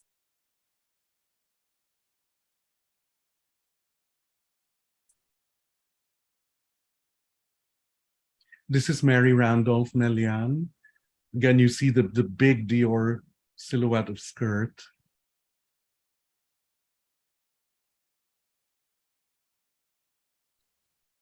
And this, something I'd point out also in this period, that dress would have been very heavy because beads and sequins in this decade were not made of plastic. They were all made of glass. So they actually would break sometimes. Yes. This is Carlin Manning again. My mother loved dressing her up, in particular also because she was a redhead, so she could wear the most unusual colors that don't necessarily suit Asian complexions. This is Chito Madrigal with a tiny, tiny I waistline. know, that looks like my. And then the bridal finale. And that brings us to the end of the fashion show, as well as the presentation. Mark, thank you so much for that. It was truly a visual feast. And again, I just wish we could have seen more of the gowns in color. We're going to move straight into the Q&A. So are you ready to answer some questions? Sure. All right. So moving on to the next part of the program, I'm going to officially open the floor for discussion. As a reminder, if you have questions for Mark, you may use the Q&A box for Zoom attendees or the comment section for Facebook Live. We'll do our best to address them, but I should warn you that there really is never enough time during the open forum. So we actually, during registration, received some questions, and I was able to preview them before. After listening to Mark, I think that some of these questions have been answered by the talk, so forgive me if I don't repeat them. But yes, are these the questions? All right. Oh, Mark, I think you will appreciate this. This question is from Gino on Facebook, and we were discussing this before the webinar, but they say, the iconic magazine Vogue is coming to the Philippines. I believe the launch is already next week. On Monday. On Monday, the launch is on Monday. What are your expectations for the magazine, and how would you like to showcase or showcase the Filipina in Vogue? Well, I have an inkling of what the magazine will look like because they've done a 4-page spread on my mom. They've I'm also not done a surprised. feature on contemporary ternos that they interviewed me for. I'm excited to see how it looks, the magazine. So the official launch is already on this Monday. And I Yeah. think what you're saying is we'll need to purchase the magazine to see. Yeah, well, As- I think just the fact that they did something on my mother and the terno, because it is the maiden issue of the magazine, their statement is this is Vogue Philippines. So it springs from a history, and referring to my mother's, this is sort of the history of our fashion, and pretty much everything in this talk is encompassed in that idea of the feature. There is actually a related question to that from Paul, and this is one of the pre-registered questions. And he says, what seems to be fueling this renewed interest in learning about and even wearing ternos and basically modern takes on the national costume? I think when Gina and I created the book Fashionable Filipinas, that helped a lot in 2015 because it finally demystified and put to rest any misconceptions about the terno or where it came from or did someone invent it or not. I think something that's surprisingly that's fueling this interest in the terno again is this quest for identity. And that is a result, among other things, of the sign of a good economy, the sign that the economy is healthy-ish enough that you have a huge middle class now that didn't exist before in previous decades. And they are now able to they're no longer worrying about putting food on the table or a roof over their heads. They now have extra time to think about more esoteric things like identity, nationality, art, music, things like that. Because when you have a country that's completely struggling all the time with survival, none of that really matters at that point in time.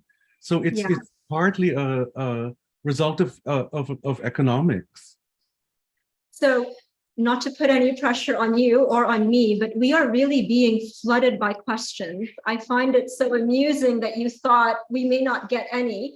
There are a lot of questions. So going to the chat box of Zoom, from Jocelyn, she has two short questions. The first would be, we have some sense of this already, but this is more specific. How many weeks or months would it take to do just one gown or one terno? Oh, I couldn't answer you specifically because I wasn't born until 1963, and the decade I'm referring to ends in 1957. But also the way that my mother's atelier functioned is, you saw the embroidery books, they would make these samples. And also there were times when my mother would have people embellishing entire lengths of fabric, or they would cut panels for a skirt and start embellishing it with no one in mind yet. And then they would put it aside. So sometimes there would be a client that would come in and she'd say, oh, let's take that fabric that we embellish and make it for her. So the production time would vary. Of course, some clothes were faster to make than others. Yes, in fact, I was just thinking that, sorry, when the gowns were ordered for the balls, for example, there had to be a more specific time frame. Like you needed quite a bit of time to make the gown for the ball. And if you're making, for example, 8 gowns for one ball, it's really mind-boggling. But well, one thing I knew though is my mother, in her entire career, always delivered on time. She always told me that, to the point where there was an anecdote where they were finishing a wedding gown, and she and my aunt had just come from a cocktail party and they had food poisoning. So they went to the hospital and got some kind of injection. God knows what that was. Went back to work, finished the dress, went to the church first thing in the morning to see the bride dressed up, then went home and collapsed. Yes. She was very professional that way. Yes, the work always came first. And related to that, about the length of time it took to make gowns, I'm sorry if I pronounced this incorrectly. I think it's Gracile. She asks, did Slim have favorite textiles or materials to work with? So we saw some of that, but Marcel also wants to know, did she work with locally made fabrics often? Yes to everything. She had favorite textiles, and her most favorite textiles seem to be the most expensive ones. But yes, she worked with local material all the time. In fact, in this decade, my grandmother had weavers in Legazpi, and my mother was asking my grandmother to make husi for her with particular elements of design on it. So yeah, she was always using native fabrics as well as very expensive European fabrics. Her favorites moved with the times according to what was in fashion and what fabric you needed to fulfill that look. Yes, it actually segues into a question from Daniel, I'll just read it. He says, magnificent works of your mother. I'm just quite curious, did she use local fabrics and designs from the provinces? So it's a bit more specific. And he hopes that you will be able to fulfill her dream of having a fashion show that reminisces on her creations. That's a tall ask. Well, I think with the renewed interest in Slim, especially because of Vogue's launch and her recent awarding of the national artist, I think it's still possible. Well, we are working on exhibitions. There are a couple of them coming up. Stay tuned. But an actual fashion show inspired by her creations would insinuate you're making new versions of her. That's a big task. Because, you know, most of the body of work she left behind can no longer really be worn. Yes, it would be not for long periods of fragile. time. Anyway. Yeah, they would be too fragile already. This is a great question that brings us back to World War II. There's no name, it's anonymous, but the person asks, how did World War II influence her works? And in what way do you think your mother liberated herself? Well, I think she was a very unique thinker to begin with. I don't know if I could answer it this way, but I think the way you liberate yourself from a traumatic or an unpleasant situation is to defy it by moving forward in a positive way. Because I think, you know, you could easily look at these extravagant clothes shortly after the war, and on the one hand think, you know, how could people dress like that when there were, you know, tens of thousands of people who died and cities were destroyed, and yet how dare these women wear such extravagant things? But on the other hand, it's also a way of moving forward. It's a form of defiance. Yes. Saying, you know, enough sadness, enough destruction, enough death. I'm creating, you know, filling this void of beautiful things and aesthetics my own way. I've personally experienced that. That's why I understand what she went through.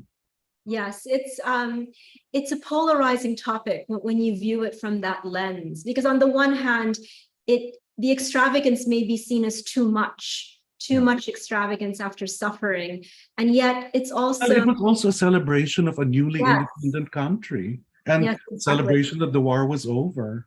It is. I mean, I do see it the way your mother did, as a glass half full. Like, so it is a way of, it's almost a kind of closure, like you can move forward.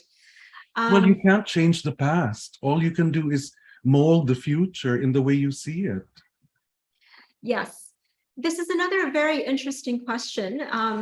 It's a historically based question, and from an anonymous attendee who asks, what can you say is or are the fashion traits from these eras, so from World War II onwards, that have been carried over to our generation or this current generation? The fashion traits? Yes, maybe, I hesitate to use the word trend, but maybe characteristics or something defining that has just been carried on through generations. I don't know if I can talk about specific trends, but I think the fact that it is in our DNA as Filipinos to create hybrid or see cultural hybridity. So even to take trends from Europe and combine it with native sort of concepts of dress is something that's very deep in our DNA. if that's what you would refer to as a trend, then that would be my answer. Speaking of trends, Edwin, I'm just going to read it because I find this question quite amusing. Edwin says, "Greetings. I've been seeing a handful of Terno design competitions. My question is, when is a Terno a real Terno? Can we call it a Terno if we add sleeves to a t-shirt?" Well, okay. If you read our book, Fashionable Filipinas, it's actually a thesis on the Terno. And the conclusion at the end of the book is the only thing today that defines a Terno is any form of garment that has those particular sleeves. So you can put the sleeves anywhere you want and it's a Terno. In fact, Gino and I caution the reader, please don't change the sleeves, because if you look at the history of how the Terno evolved, the only thing that is left of what was the Terno, and what it evolved from, are the sleeves. So once you start messing around with the sleeves, the Terno will cease to exist at some point. This is my own follow-up question to that question, but is it fair to say that there is no such thing as an authentic Terno, for example? There is no, it would just be, this is the defining characteristic. Yeah, it's a defining, because again, if you look at our book, it changed so much. You know, what the sleeves were connected to kept changing and changing and changing. So really all that was left were the sleeves. So you can't, there's no such thing as purity, if that's what one is looking for. Yes, it's a myth. It's totally It's a myth. It's an abstraction. So there's another question from Mikai, who's from PUP. She wants to know, where is the atelier in Taft and what does it look like now? Oh, it's long gone.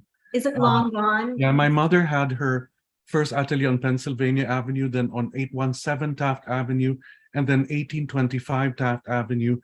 And around the late 70s, I believe, or mid 70s, she moved her atelier to Amarsolo Street in Makati and closed it close to 1990 before she passed away. I see. So at some point she had, her atelier was here in Makati. Yes. I see. And Noel has an interesting question about the pearl gray dress that we were looking at in the presentation. How did the pearl gray dress reach the Royal Albert Museum? Because I gave it to them. And it's the Victorian Albert Museum, by the way. Yes, the Victorian. Because we created the Slims book in 2009, and the book was sent to several museums all over the world. And I was always talking to my sister about what will happen to my mother's archive, our mother's archive, when we're gone. And I thought, you know, some of the foreign museums should have some of her work. So I just happened to write to the V&A, and they wrote back and said, yes, we're interested. So I spent a year communicating with them and brought them 2 ternos. Actually, I just realized it is something to be so proud of, that Pinoy Filipino fashion is seen in international archives. And you know what, now more than ever, because now I'm talking to 3 curators, one from the V&A, one from the Costume Institute at the Met, and one from the Los Angeles County Museum of Art. And all of them are interested in the Philippines because they're suddenly discovering, you know, a lot of the younger curators now in these institutions are looking at fashion on a more global scale. And they're looking at native dress like the terno as being fashion, not costume. yes, So I had a lot of conversations with them, and actually the curator from the Met is teaching a course on global fashion history, and she asked me to give a lecture to her class at FIT. oh no, Mark, the time difference. I know, it was 8 a.m. my time. So, but wasn't there also a gown that was, I could be mistaken, in the archives of the Smithsonian, or it was Yes. part of the traveling exhibit? Yes, that gown was the period of Linda Garcia and her President Garcia and First Lady Garcia. They went on a state visit to Washington, and it was a time in history when you could present presidents with lavish gifts that were more than $50 in America. So Leonila Garcia commissioned my mother to make a dress for Mamie Eisenhower, the American First Lady, and it was gifted to her, and it ended up in the Smithsonian. And the way we found it was it went on a rare traveling exhibition on First Ladies, and in that exhibition they selected 10 gowns, and one of them was the Slim's gown. See, that just makes me so proud to have that gown in the Smithsonian and to be designed for a First Lady of the United States. Yeah. It really is remarkable. So this is a question related to your school, actually. An anonymous attendee wants to know, is Slim's Fashion School accepting distance learning students? Yes, in fact, Slim's Fashion and Art School now is, at the moment, is completely online. We have students from everywhere. That's great. So it's possible then. This person sounds like they're interested or perhaps know someone who would like to enroll. This question is also about your mother's influence, and it reads, how do you think Salvacion Lim Higgins influenced modern Filipino fashion designers? Are some of the staples from her design still reflected in modern Filipino fashion designing? Well, the easy answer to that would be yes, because she, in 1960, opened a fashion school, and she and my aunt wrote the curriculum themselves. So there's pattern making, and then there's fashion design. The school is now 62 years old, and I would say at least 60% of all the Philippine designers from 1960 to present day are graduates of that school. So that's really her influence. And also she had 4 or 5 assistants that she would have, young designers who would work for her. One of them was Joe Salazar, who was also nominated for National Artist. Cesar Galpo was another designer. But yes, you can see her influence in the school that she left behind. Yes, I don't think people realize how pervasive that is, that generations of fashion designers learned the pattern making, the structure. So it's very much there. Well, Michael Cinco, the rock star of fashion today, is a graduate of Slim's. And another anonymous attendee is asking, where can we see these works of art in the Philippines? Meaning the actual gowns, is it possible to see them on display, or are they just being preserved in archives? They're being preserved and archived as best as we can. You can see them in our upcoming exhibitions.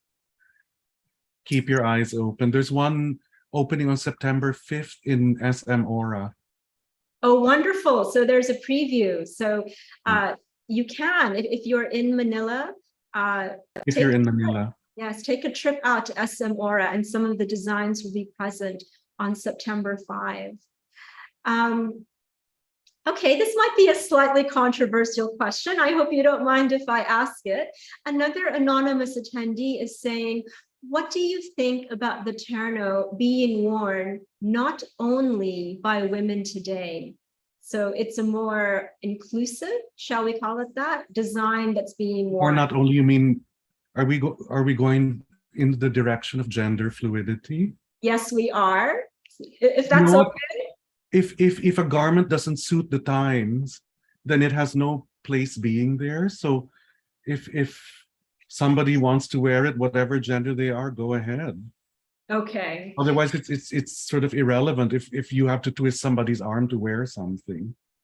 I think really the only criteria is you have to look fabulous, right? Yeah, I mean, you can't look ridiculous, but then that same can be said about anything in fashion. Yes. So Rodell is asking, good day, Sir Mark. What advice can you give to younger fashion designers like me that specialize in the contemporary terno? So it's your teacher hat. What advice would you give to these young designers? The best advice I can give you, which I said earlier, number one, please don't mess up the sleeve. Keep it the same, because if you keep trying to change it, it will disappear. It's not practical. It's hard to store in a closet, but that's also the reason why people stopped wearing them after 1960. The second best advice I can give you is for ternos is, as I said earlier, bear in mind that a terno does not rest on the shoulders of the wearer like Western clothes do. it's supported but from the body. So you don't have your clients pulling their sleeves up every few steps they take or whenever they sit down. I actually have a follow-up question to that as well, because the designs of your mother are so structural and really were dependent on undergarments, for example. So do you think that to maintain that kind of structure, do we need to return to, I guess, more specialized undergarments? Not necessarily if you know your construction, because I have, remember this talk we had is only it's one decade. Mhm. She went on until 1990. So we have ternos from the 80s, the 70s, that don't have that kind of support anymore, but they're still very well done so that they still don't fall. Just careful with your shoulder construction. Okay. This is not a question, but it's a lovely comment, so I'm going to read it. And it says, from an anonymous attendee, I think we need to have a Filipino Heritage Library Gala where the theme is slim history. Don't you think so, Mr. Higgins? It's part a revival, at the same time preserving FHL's history. So perhaps Yeah, I was we could... about to say that's not a question for me to answer. No, it's up a to you comment, guys. but it's delightful. Going back to the idea of advice, if your mother was still alive today, what do you think would be her impression of today's designers and fashion? And what advice do you think she would give, especially to fellow women designers? Wow, that's a lot. Well, my mother always moved with the times. She was not somebody, I think that was something also she had that very timeless artistic mind. She never got trapped in her generation. She was always looking for the next modern thing. In fact, in another talk I was giving, when I was in college in New York, the Japanese anti-fashion movement happened. So their merchandise was all over the stores, and she completely understood it. So I think today, she would just adapt the way everyone else does. And also remember, fashion is cyclical. So there's nothing really that new, or there would have been nothing that she hadn't seen before coming up. And related to that, Kurt, well, the first part of the question has already been answered about the archival museums, but he was wondering about Slim's fashion book, the coffee table book. Is it available for purchase still, or where can he find it, basically? It's available in the Ayala Museum gift shop or online. Coffee table book? Yes. Available. How did I not know this? So did you not know that? I'm shocked. Well, I've been using, for my own research, I've been using the copy at the library, so I haven't been going down. We have our own copy, of course. Yes. So Jason from Zoom says, this is just a comment, I've been a fashion photographer, I'm sorry, for years.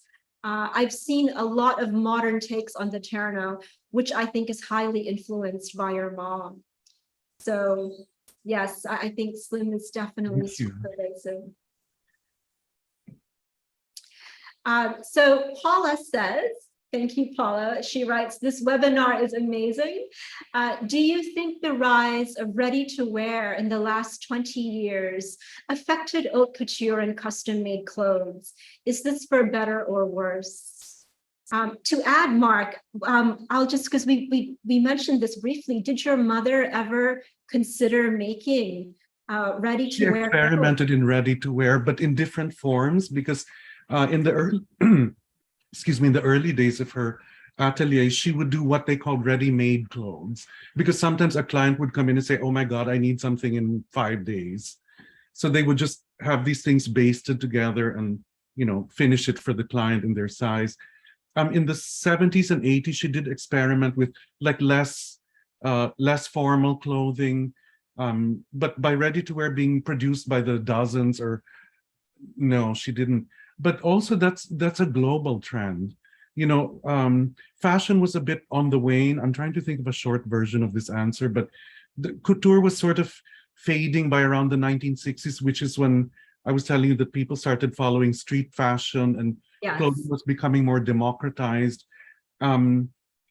So yeah, the fashion industry did suffer, the high fashion industry, but it's come back.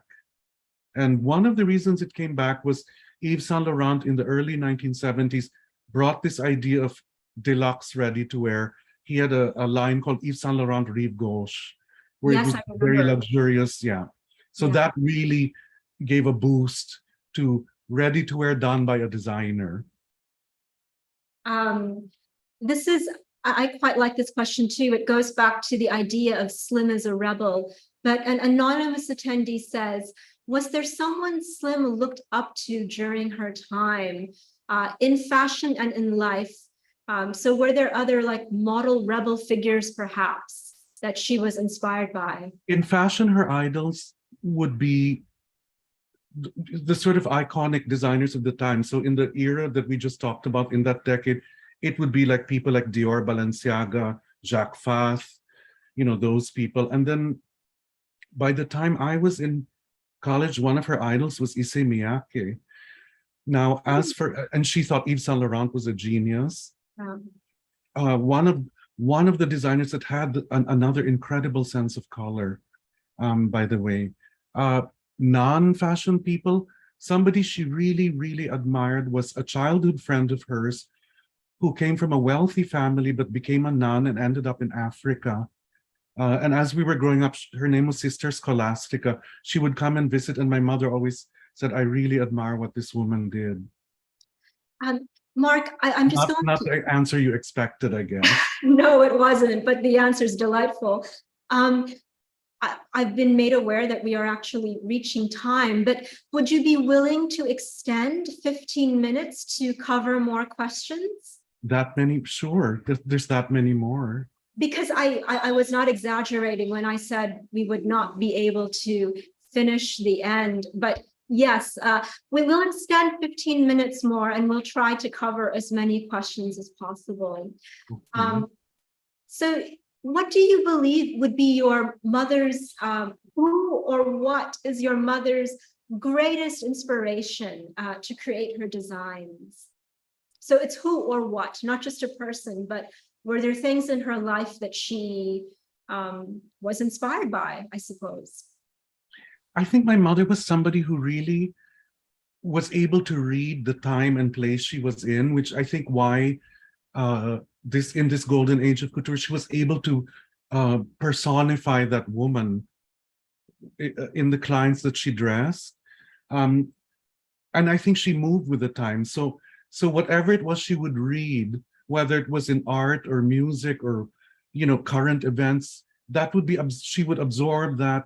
And she had a sort of, it was sort of her barometer for making what she did and moving with the times. So I don't think it was one thing in particular, or, you know, I mean, she had her favorite things, but even those shifted. Yes. Time.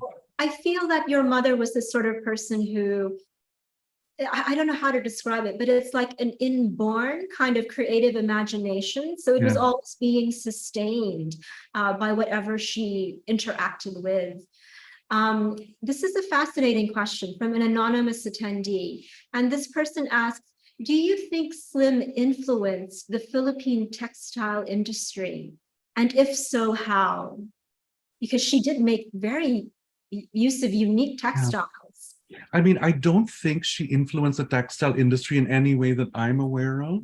Mm-hmm. But then you had a photographer who just said, I've seen a lot of things and, you know, things that look like Slim. So I'm not necessarily the means all and ends all for this information.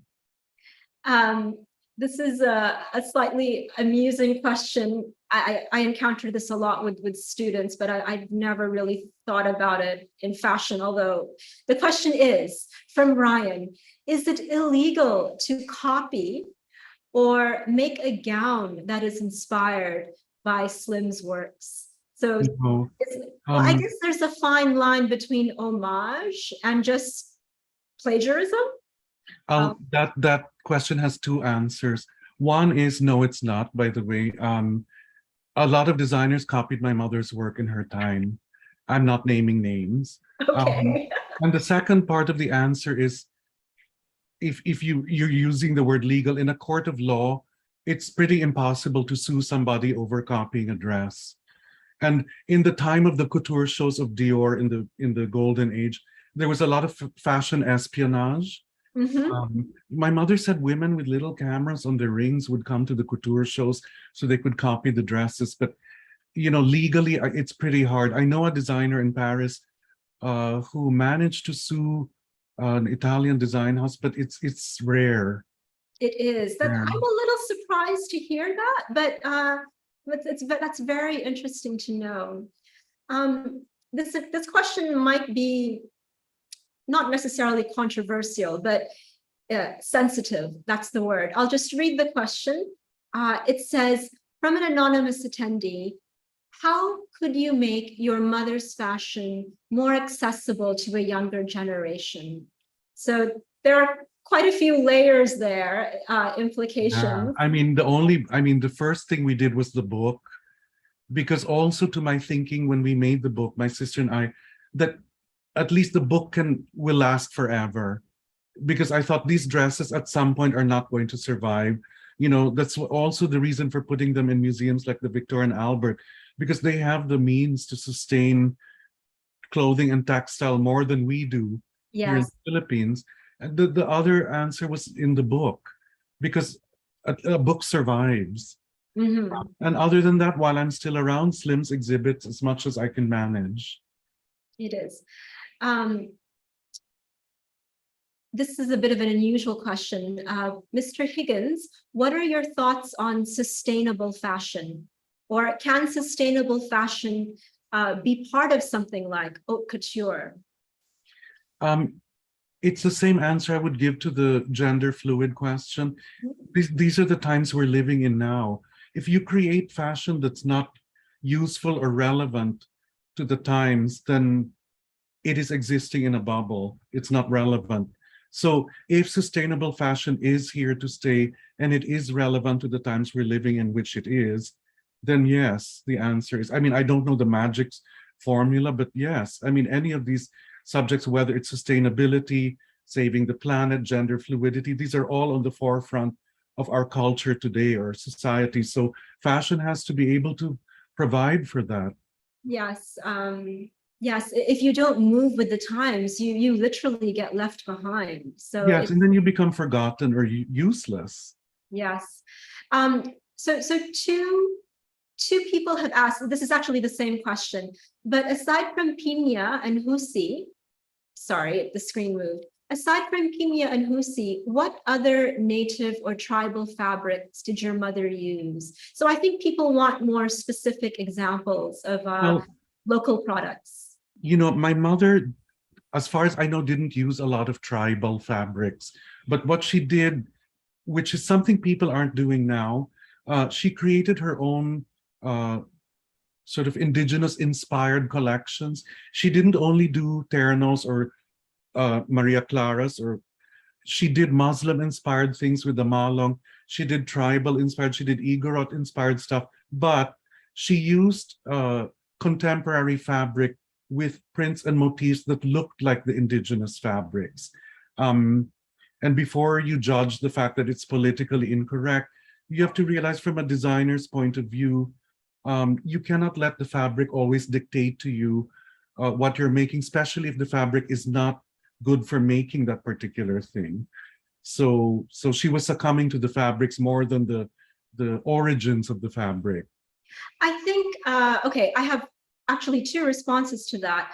One, for our audience, you really have to remember that we are looking at only the early part of Slim's career, really just the first decade. And if you look at the complete— If we did the whole career, this was a 10-part seminar. If you did the whole body of work, you will really see how the fashion evolved. So this is really just very specific, really, to what came out of World War II.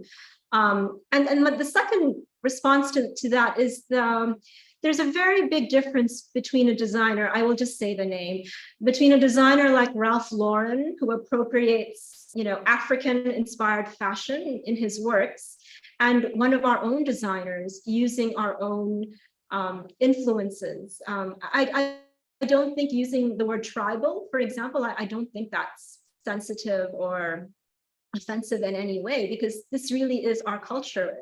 Are we not free to use elements from our own culture in our designs, as long as we do it in a way that's respectful to the culture? So Jenica, moving on, Jenica asks, how would you strengthen the Filipino fashion designers' urge to revive the golden age of Filipino couture, especially now that the modern colonial fashion is taking over the aesthetics of the youth?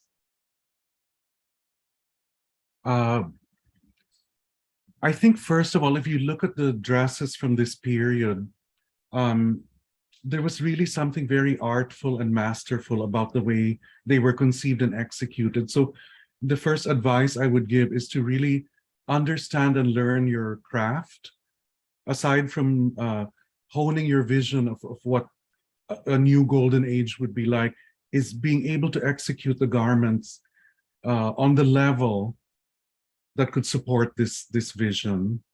What was the second part? The second part is actually the contrast.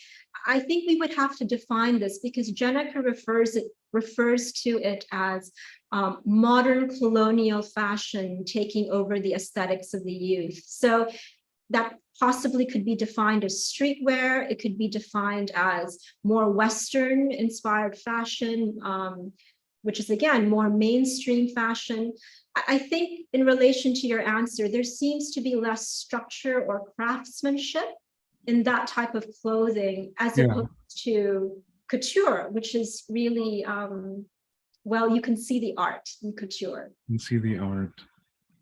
Yeah. I just think, well, I think one of, a really good example as a case study is India. Because if you look at India, I mean, it's huge compared to the Philippines. It's a subcontinent, but every region of India, and when you go there, has its own cultural traditions and crafts and everything. But India is the one country that I've been to where everybody is wearing their native dress. It's still part of everyday life. It has never gone out of fashion. They wear Western clothes, sure, but you walk to the most remote villages and you see these women in, neon saris tilling the fields and everything. And then on the other hand, you have these very high-end Indian couture designers doing the native dress, but couture versions of that. And for me, it's the one country I've seen where that tradition of native dress from low end to high end is unbroken. Yes. And that might give you a better guideline of as to how to think or how to do it. Yes, I see. And what makes India such an interesting example is that they also had very strong colonial influences, possibly even stronger than ours, but they've negotiated that in different ways from how their culture is still prevalent there. They never lost sight of their culture. This is a slightly amusing question, but I will ask it. From an anonymous attendee, they would like to know, would you ever judge on the second season of Drag Race Philippines, if ever? I don't think so. I mean, I've watched the show and I enjoyed it in the early years. I've just got too many other things to do, or too many other things I want to do. So it's for lack of time. It's not because of the show I mean, itself. It wouldn't be on the top of my list, let's put it that way, and not for any negative reasons. Okay. I've just finished a book, as you mentioned in the beginning. I am so excited for that book to come out. It's also a retrospective, and I feel that that's just so important. What tips from Vince? What tips would you give to youngsters who dream of venturing into this avenue of fashion, and who also wish to create works inspired from this era? So it's, again, an advice-based question. If you were just starting out, how would you go about doing it? Well, I think if it's from this era, then know the era well. Don't just look at my mother's body work, look at other designers from that era here as well, or in Europe if you want. One bit of advice I always give our students in school who are interested to be designers, I always ask them, at some point in your career or your life, you will realize there is a difference between a rich designer, a successful designer, a good designer, and a famous designer. They're not always all the same thing. So you kind of, at some point in your life, need to decide which one of those you want to be, because there are a lot of famous designers that are not very good. There are a lot of genius designers that many of you have never heard of. There are some brilliant designers who have very modest little businesses, and very wealthy designers and famous ones that shouldn't be. We won't say any names. We won't say any names. An anonymous attendee asked, having been born in Albay, was Slim ever inspired by any Bicolano themes in her design? And they are also curious if Slim maintained a shop in Legazpi City. No, my elder aunt Purificacion and my grandmother had a little dress shop in Legazpi, but I don't think it was, an atelier like Slim. I think, remember my mother had to stop her art education because of the war. And because the war lasted 5 years, I think by the time, she was 5 years older, and the family had lost so much during the war. So I think it was really the older aunt and my mom who decided, okay, let's move to Manila and open a real shop and make money, because they have to support the family. Yes, and they successfully did so, and it's also because Manila was the place to be. Yes, if it was you're the going to capital. dress high society, right? Then you have to be where your audience is. Last question about advice. We have 3 minutes left, so I will wrap this up. Jocelyn asked, how can you collaborate with new fashion designers, or let me phrase it this way, bridge the gap between new fashion designers and older fashion designers when it comes to create, for example, a new era when it comes to street fashion? Like, is it possible to bridge the two? The question seems to be the idea of there is what we would call high fashion and then more mainstream or fashion for the masses. Can it be bridged, or will it always be a kind of hierarchy? Well, it depends. Are they talking about Manila fashion or global fashion? It's not specific. I think it's local because it's all new fashion designers. So I think it's locally based. Well, I was about to say, if you look at some of the fashion houses now, like Dior, I mean, can I just say, if Christian Dior were alive and saw what was being done to his brand sometime, but there you have it. They're doing street fashion and using the Dior logo in a very blingy kind of way. You have the House of Balenciaga doing track suits and things. So I think, yes, that's a way of bridging the gap. One way. Because people could look at that and just say, well, what are we paying for? Like, are we just paying? Good question. You're paying for a brand. We're paying for the brand. Where is the craft? Where is the, it's just, yes, I see the dilemma. That's another webinar, another whole webinar. It's another discussion. So this would be the last question, and it's from Nicole. And she says, how did the terno in particular become a symbol of Filipino fashion? Sorry, how did the terno become a symbol of Filipino fashion? Okay. So first of all, the terno is not the official national dress. It just kind of became that by default because it was the most formal among the native dress, and also obviously in my mother's time it became the most avant-garde. I think it's also the one thing to remember is, again, if you look at our Fashionable Filipinas book, the terno as we know it today, or at least the sleeve, which is what's left, it is the only national dress, as far as I know, that did not evolve from native clothing. It evolved from the couture houses of Paris, because the first official historically recognized designer in the late 1800s was Charles Worth, who did a leg of mutton sleeve, which then was worn by everyone, including the American teachers that came here, and the traje de mestiza started to emulate the shape of that sleeve, and then it evolved and became the pancake flat one that we know today. So the trajectory of its evolution was not from native dress, it was from European couture. And before we frown upon that concept, it is also what makes the Philippine dress so outstanding, that you do have curators now, as I mentioned earlier, from these global museums, realizing that the Philippines as a nation has such a unique hybrid story to tell, unlike anywhere else in the region. Yes, I actually did not realize that it was the Terno was inspired by French fashion. The connection is so strong with Europe. And with that, I will give the final word to Michaela Valdez. This is not a question, but it's a lovely comment. So Michaela says, I'm so glad we get to celebrate Filipino fashion through the years, since I think everything is influenced by Western culture now. And to see the Terno and other Filipino culture references makes me very happy. I hope we get to celebrate more like this. And Michaela, we agree with you. So we also hope we will be able to return to these topics in the future. Thank you, Mark, for your incredible presentation and Very really well.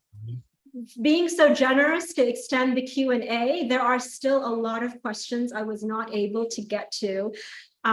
But the interaction has been fantastic from our audience. So of course, we also want to thank our audience for sending in these questions and simply for joining us today, especially if you were in Europe and Canada and all these other places where time zones make joining us a little difficult. Your participation has truly been invaluable. Mark, do you have any final words you'd like to give to our audience? Nothing, except for I just hope this was inspiring and informative. I tried to be clear. I'm not really a professional speaker. I think people make that mistake. I think it's because you're the director of a school, so people just make that assumption. But this webinar was very clear, well structured, and I think it was great. So thank you, Mark, for joining us this morning. You're very welcome. So, as mentioned earlier, this activity is part of Liberation, War and Hope, FHL's commemorative events for the 75th anniversary of the end of World War II. Please don't forget to follow FHL's social media pages for updates, as well as the Ayala Foundation, the Ayala Museum, the U.S. Embassy in the Philippines, and the Manila Bulletin. You can find us all on Facebook, Twitter, Instagram, and YouTube. The Ayala Museum and Filipinas Heritage Library are open to visitors and researchers. To book a visit or to learn about our upcoming events, go to ayalamuseum.org and filipinaslibrary.org.ph. At FHL, you can read more about Salvacion Lim Higgins. There were many questions about this coffee table book, but you can see it on screen now. Many questions asked where this book can be purchased, and Mark told us during the presentation that it's actually available at the Ayala Museum's gift shop. So it's possible to still get it. If not, the book was made in Hong Kong, so the publisher is there. They would still have copies of it. And aside from that, there are also other books in Philippine fashion and culture for you to explore. So please come visit us. As a final reminder, Liberation, War and Hope is a free exhibit on the second floor of the Ayala Museum. The exhibit runs until Sunday, September 25. Again, thank you, everyone. We hope this was an educational and engaging experience. Please stay safe and stay healthy. See you at our next webinar.